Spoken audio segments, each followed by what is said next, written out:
Oh, fellow jewelers, have I got a story for you. So a couple months ago, I had a friend come to me and want me to put her grandma's ashes in a pendant. I know, right? Like, oh my gosh, really?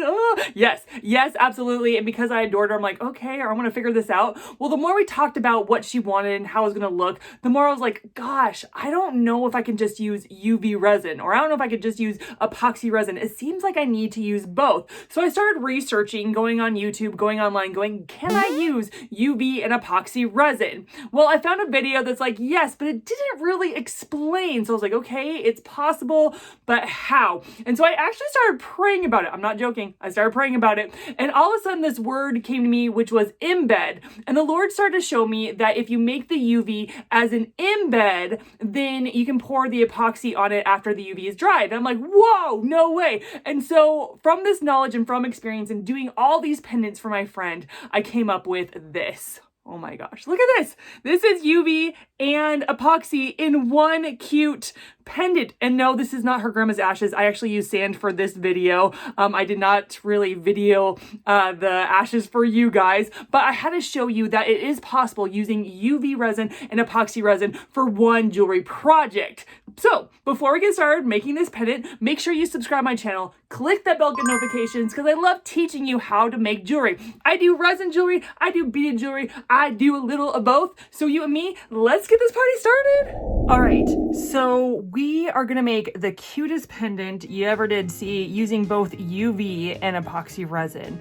Now, just so you know, all the materials I am using and the tools and the molds, you can check out in the description below. I put links in there, I put how much I use in there, all that good stuff, so that we can just dive right into this this cute pendant. So I have this mousse I'm going to put in this pendant, but it's actually a pendant of its own, and I don't want that loop on it, and so I am going to cut like so. And you won't be able to see it when it's in the pendant. Isn't that great? Like, I love that. So we're gonna cut that part off. Now, I want to make my green UV resin part, and I want to do the sand part. So let's do the sand first. I have enough sand left over for this project. We're just going to pour it all in. The great thing about this is you don't need much sand, which I really don't have a lot of sand. Before I get the UV in there, I'm going to do my green. Now, the reason I am going to break my stick is because I don't need big sticks when it comes to UV resin. I'm going to use very little of it, and so I like to break my popsicle sticks in half so that I can have twice as many.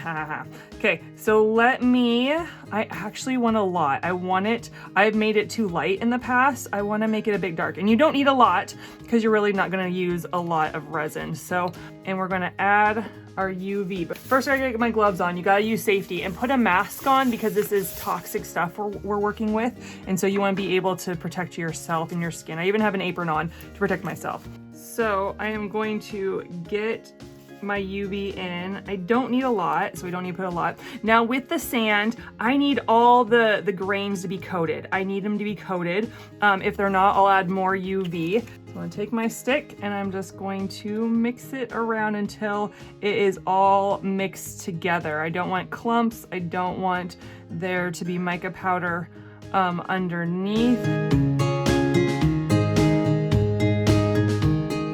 So now I am going to put the sand on first. I'm going to put it at the bottom. So I'm going to go along the bottom. I'm going to put my sand. I don't have a lot, which is fine, right? We don't need a lot. We don't need a lot for this. And it doesn't need to go all, these are really thick molds. Like they're really, really thick. They're really deep. And so I don't need to make sure the sand goes all the way to the top because we're gonna have the epoxy resin do that for us. It's gonna be the covering. So don't try to fill it upward, just try to put it where you want it and stuff, as far as high as you want it in the mold. And that would have been the part where we use the ashes from the grandma. So I did the same thing I did with the sand. I put ashes in there just like I do with sand, and I mixed it until there wasn't until the ashes was covered. And I did the exact same thing except with sand. So now we want to dry this first. I want to dry this before I get the mountains in there. So I'm just going to take my UV light and I'm going to do 2 minutes on this side and I'm going to flip it over and do 2 minutes on the other side. It's so important you flip it over because it won't dry. The next day when you demold your pendant, it's gonna be sticky on the other side, and that's such a pain in the rear end. It's awful. So you need to make sure that's completely dry. So I'm gonna dry it for 2 minutes on one side and then 2 minutes on the other side. So I've dried the front and the back. I even dried that guy because just to clean it off. And I kind of do the finger test. If it feels gushy, then like if it's soft, I will put it more in the light, but it feels hard. So I am going to go to the next step. So now I want to make mountains. I want to make them dark green. And so I'm going to take a paintbrush, a regular little paintbrush. I got at Walmart for not much money. And I am going to, I'm not a painter. I'm not an artist. I did not go to art class. I do not like freehand art. I like a coloring book once in a blue moon, but other than that. And I am just going to make me 2 peaks on this mountain. I'm gonna do big because my mousse is pretty big, right? Don't want it just like a see-through. I want more. And so the wonderful thing I like about UV, one of my favorite things about UV, is that it will stay where it's at. You can dry it. And I love that because you can't do that with epoxy. Epoxy has a mind of its own. It dries within 24 hours and it moves and it does stuff. And sometimes you're like, ooh, that's the coolest thing ever. I wasn't expecting that. And so there are pros and cons to UV and epoxy. Now again, we're gonna hit with both the light on the front and the back, okay? So we're gonna hit the light on the front and the back, 2 minutes, maybe more, because it's a dark color. When it's dark color, it's hard for the light to penetrate. And so we're going to go in real quick and dry it. I dried it on the other side. I dried on both sides and I have green mountains. Look at those. Oh, they're so pretty. Now, I am going to put my mousse in right here. Isn't that great? You can put it up, you can put it down, you know what I'm saying? And see, I got some on the side. Do you see that I got some on the side? I'm just gonna kind of peel that off because it got dried from the light. So just cleaning off my sides just a little bit. And then I want to decide where I'm gonna put my mousse. So I put, yeah, I think I want them down a bit.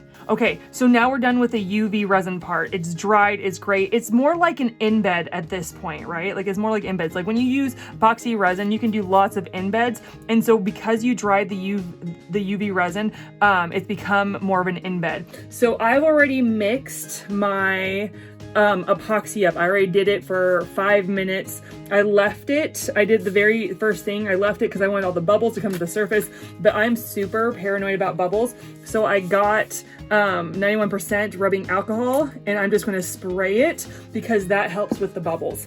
And then I am just going to pour gently in there. I'm going to pour gently. Oh, I don't want to you don't want to overflow. Overflowing is the worst. But then you don't want it too low either, where your mousse, or my mousse, I don't want my mousse hanging out. I don't want the mousse sticking out of the epoxy resin. And it looks good. I'm going to be looking for bubbles, right? And I see a little bit of bubbles, so I can do one of two things. I can spray it again, or I can add some fire. And I know I have rubbing alcohol, so I probably shouldn't do fire at this point. But I really want to because I like using fire to get my bubbles. I'm just going to spray again with my rubbing alcohol, my 91% rubbing alcohol. Just going to do that. And then we just wait for 24 hours for it to dry. But isn't that the cutest thing you ever see? It has been 24 hours. It's ready to come out. I am super excited. Oh my goodness. It looks beautiful, but let's see how it turned out. Oh, okay, it feels good. Not sticky in the back. That means I dried it enough. And then it is looking great. Now what you probably want to do is, I won't do it for this particular video, but you're going to want to take sandpaper and just sand it right along that edge right there because it's a little bit sharp. You want to sand it, but I just want to show you how to put it on a necklace. Now, all you're gonna need to put on a necklace is you have a jump ring, and then I actually made an adjustable leather necklace to put on a big, put a big pendant on. And I wanna show you how to do this in one of my videos coming up. So I'm super excited, but it's just adjustable, super easy, so the necklace can be long or short. So we're just gonna put it on. So I'm gonna take my jump ring and we're gonna open it up. And I'm gonna take this plier and go that way, and then my other plier on this hand will go this way. And so I'm just gonna open it up like so. And I am going to put it in the hole like this. Yes, put it in my hole. Put it in the hole, put it in the hole, put it in the hole. And then I'm just going to put it in my necklace and then close it up. Oh, I'm so excited. So I'm gonna get this. And then I am going to close it up like so. And there, my fellow jewelers, you have a gorgeous pendant that you made with UV and epoxy resin.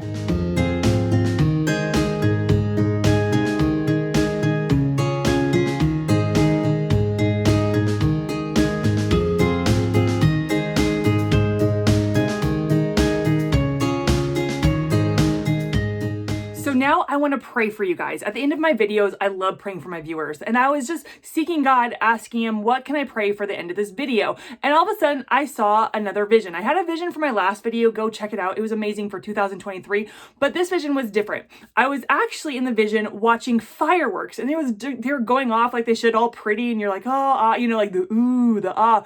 All of a sudden, the fireworks started going crazy, like absolutely, positively crazy, coming at me, coming at the people in the audience. And I just heard the Lord say, run, like go, like run as fast as you can, get out of there. You're in danger, you know, all this stuff, right? And so I ran away. And then I was like, Lord, what in the heck? Like, what was that?